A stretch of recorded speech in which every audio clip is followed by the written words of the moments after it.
So I have got my pumpkin face transferred onto my rug warp. I sewed around the edge with a zigzag stitch. I found a few scrappy things that I like. I could not find my pistachio. I think I might have kitted all of those with the advent calendar. But I do have the prestige right here, this giant scarf that is in there's two different backings. One is dark blue and one is black. And those are kind of random, but the colors are going to be like this for everybody's scarf. Very shiny, luminescent. It's not really Hermé. I don't know if you figured that one out or not. It says it somewhere, but you know that this is not an Hermé scarf. So here we go. Feel free to cut it up.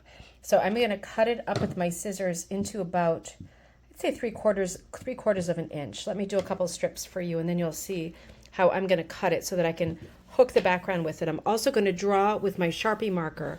I'm going to draw a border around here, right? So that I just have a little bit of background showing. I want to really work on his face and his expression, and I really want this scarf with all its sort of luminosity and the sort of shiny autumn colors to be the background of this and to really glow against the much flatter finish of the wool.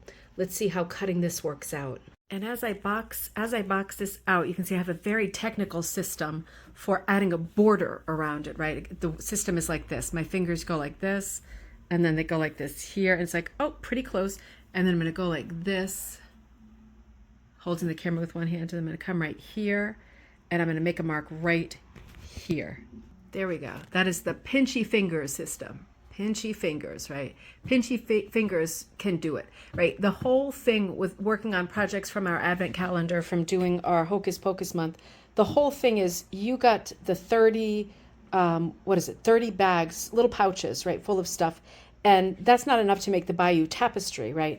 But it's enough for us to work on some projects and get going with confidence, get going with being thrifty, get going with figuring stuff out, right? To plug in some stuff somewhere. And then if I run out of this background material for the scarf, it's entirely possible. It is an enormous piece. But if I run out, I'm going to get something else like neckties, and I'm going to add those in too in similar colors. But I'm going to figure it out because this craft is all about being thrifty, right? And figuring out how to make it work, right? Solving problems. It's not about running to the expensive, mill store and getting incredible amounts of expensive yardage, right? We can do stuff with our scraps and our little bits and pieces here. Now, at this moment, I have this scarf wrapped, folded into fourths, right? This is 1/4 of the scarf. It's folded into halves and quarters, right? So this is the typical rule with rug hooking is however much surface area I have, right? The pumpkin is about this size under here. I'm going to need 4 to 5 times more material. This is a little bit thinner, so I might be able to use a little bit more, but I don't think I'm going to have a sort of fabric drought with this amount of fabric because my pumpkin is this big under there. So we can see he's way more than 4. He's way more than 5. He's probably 6 to 8 times smaller than the material that I have. But let's cut it up knowing that, right? That's just like the pinchy test, right? Knowing that that's more than 4 times, even more than 5 times the amount of the surface area. And I'm not even counting his little features, his little mouth and all the lines that I'm going to add in. I'm not even counting that. Just the big pumpkin, right? He's more than 5 times bigger than that. So I feel pretty confident about using this, that I'm not going to have to go scrounging around looking for ties and stuff, although sometimes that's fun too. So knowing that, I'm probably going to cut this a little bit wider so I can be a bit more lavish with it. I'm not in scarcity mode because this is a lot of material. Now I am cutting off the border, right? I left a little tiny bit here, but I am cutting off the golden border because it's so golden. I'm going to cut it off all the way around. And I might save this. I'm that much of a magpie, right, and a hoarder. I might save it because it is very pretty and it's very golden. But this is very jarring compared to this. I'm going to see how it goes. It might be that I want to use a lot of this yellow border actually for the frame. So I'll see how it goes. But at this moment, I've got this folded into quarters.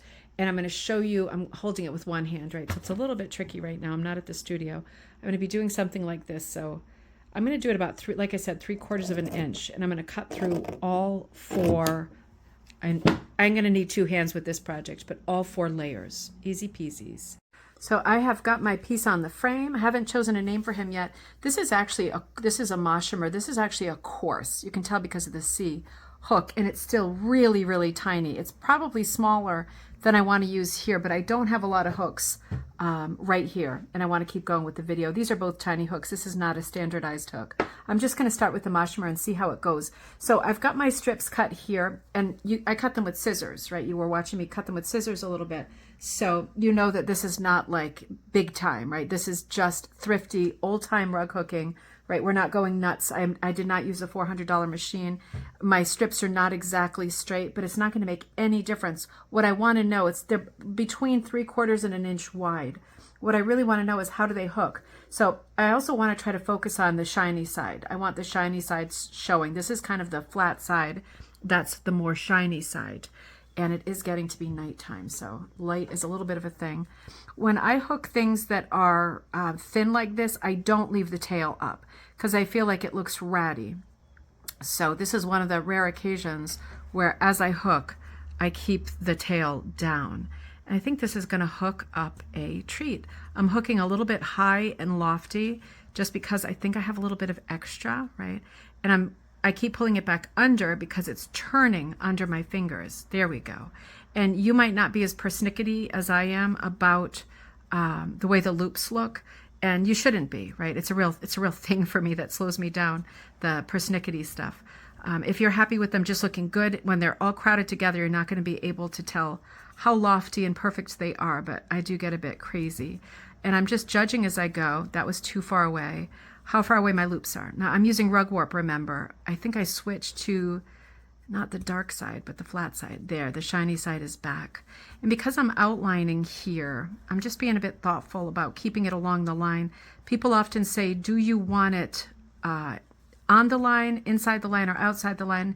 And the answer never changes. It doesn't matter, but pick one and stick with it. So what I'm doing, because I haven't hooked with this scarf before, it's very easy to hook with, but I'm trying to get a feel for it under my fingers. See, I keep hooking up the wrong side. I'm trying to pinch the material like a ribbon under my fingers. Almost there. There we go, because I want it to be shiny each time. Now, you can't see this unless if you have special powers and you can see through my backing. But I can feel it in my finger, and it's running flat against my finger now, so I know when I pull up, that was an exception, but that it will be the shiny side. It's quite wide, right? I did it in some places an inch wide, right? It varies a little bit. And for that reason, it's going to pull up a little differently, and it wants to fold under my hand.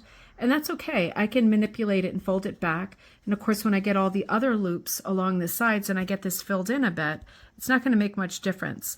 But for me, trying to keep the shiny side up is a thing. It doesn't have to be, but for me it is. And keeping it nice and clean, that line around the pumpkin, that's going to outline my pumpkin. So for me, I really want that to be pretty crisp and pretty true to the drawing because, again, my son drew this, so I want it to be as accurate as it can be. I'm going to be doing this for quite a while, as you can imagine, and I will come back to you either later tonight or in the morning to see how the scarf is filling in, but I will say, so far I am loving it. You really can tell that it's a scarf, can't you? It doesn't look like it's wool. It doesn't look like it's t-shirt material. It looks like it's the pattern of an Hermes scarf. And we know that it's not. And if we would be crazy if we were cutting up an Hermes scarf, but this could be any scarf. If you got the advent calendar, you have the same scarf that I have in my hands. But if you don't have the advent calendar and you would like to do something like this and hook with scarf material, then look for one of your mother's scarves, your aunt, your daughter, your sister, your neighbor, the butcher, the baker, candlestick maker, doesn't matter. Cutting up a scarf is a lot of fun. That was the end of that. That was the tail, and I didn't want to bring that one up, so I'm probably going to bring it back down. But I just wanted to show you that one strip of scarf, right? That's just one strip. Went quite a ways, didn't it? That's quite a good distance. So each of these is going to have a good run to them, right? It's going to be like that, because remember I cut the ends off, the yellow ends. So this double length, right, this made this, which looks about right, because when we say it hooks up about a quarter, right, if we fold this just roughly into a quarter, into quarters, well, it hooked a little less than a quarter. So between buttons, between 4 and 5 is about right. So maybe this is hooking up a little bit less because it's such a thin material. And if you noticed, I was going into almost every hole on this rug warp. You figure it out with your eye and figure out what works best, because as you get into that second row, just a reminder, right? You don't want to be right up against it. I'm right up against it. Let me go one more over. You're going to see them butt up together, cozy right up, and it's going to look immediately like it's filling in a lot better. And if you have little gaps in the end, which we call holidays in rug hooking, you just fill those in later. You don't have to fill them up as you go, and you don't have to stop as you go and pull stuff out because you missed a spot, right? If you glaringly missed a spot, it's going to be a problem either in reality or in your mind, then go back to it later and fill it in. But first, get some traction, get some mileage going, see how it looks as you fill it in, because you could see it already looks quite different with the two rows together. I would say it looks more than twice as good. And you see it's filling in rather quickly.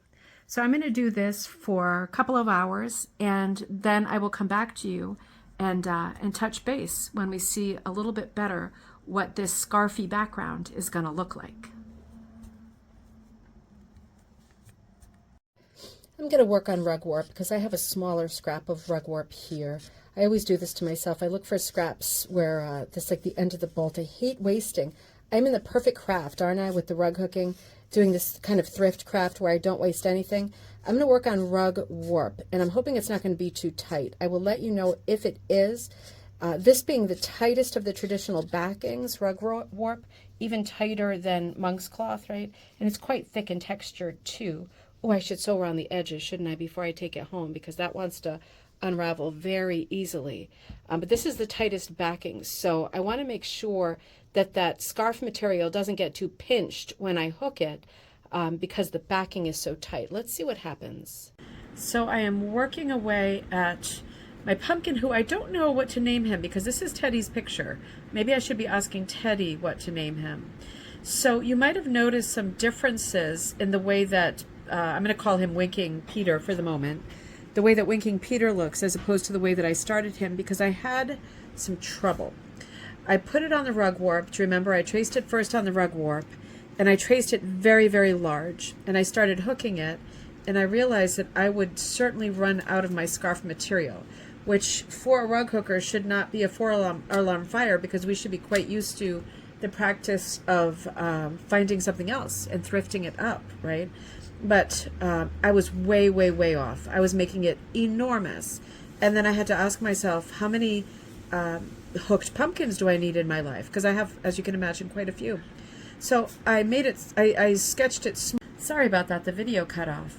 So I reshaped my Winking Peter to be a little bit smaller, still on the rug warp, and I started hooking them a second time. And then I realized my main problem was I did not want it on rug warp. And do you know why? Remember, I questioned this at the beginning of this video. Rug warp is the tightest of the backings. And it's almost like wearing a too tight ponytail, if you know that feeling. Doesn't feel good. Everything gets really pinched down at the base. And it looks twisted and overly manipulated and not loose and lofty and lovely the way that I want it to look. So I decided I did not want it on rug warp, and I ended up transferring it to be this size, which is the original size, the 8.5 by 11, which is printer paper size. I ended up switching it to that size, which is the size that you actually got, and putting it on linen, because linen is the loosest of the backings. And what I have left from that, so let me show this to you. I'm not completely done, but I'm quite done. I might change the color of the stump. And what I've got here is Tom. I'm going to have to do maybe one more row over here. This is what I've got left from my materials. I've got 2 slices, 2.5 slices.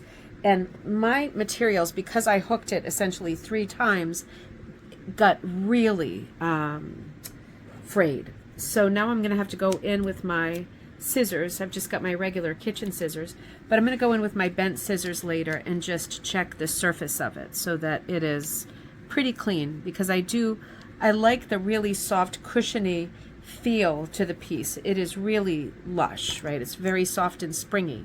So I ended up doing the 8.5 by 11. It's a little bit bigger than that, but it's about that size.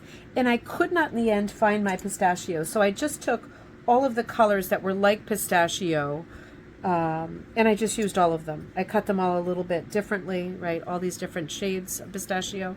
So you can see he's several different colors. And I think that's quite good. And I gave him an orange stump.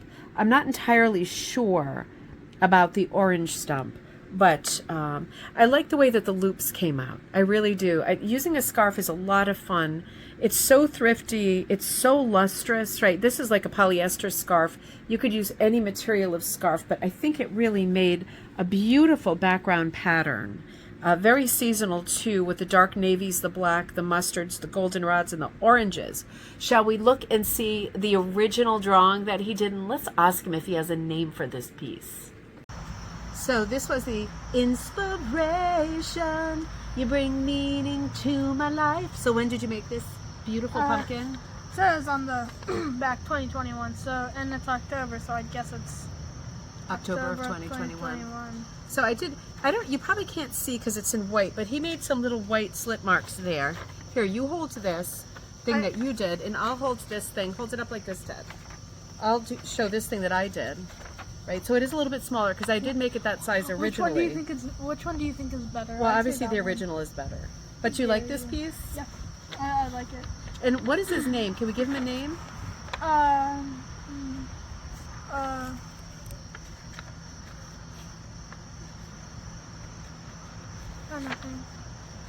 Is Peter a good name for a pumpkin? Frederick. Frederick? Yeah, Frederick. Okay, just Frederick. Yeah, Frederick. Frederick. Frederick. So not Frederick, but Frederick. Frederick, yeah. Okay, just for clarity, Frederick. Yeah, Frederick.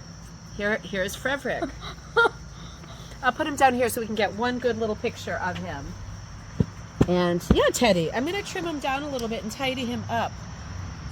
But I think he is not sure that I like this stump. But I think he's not bad.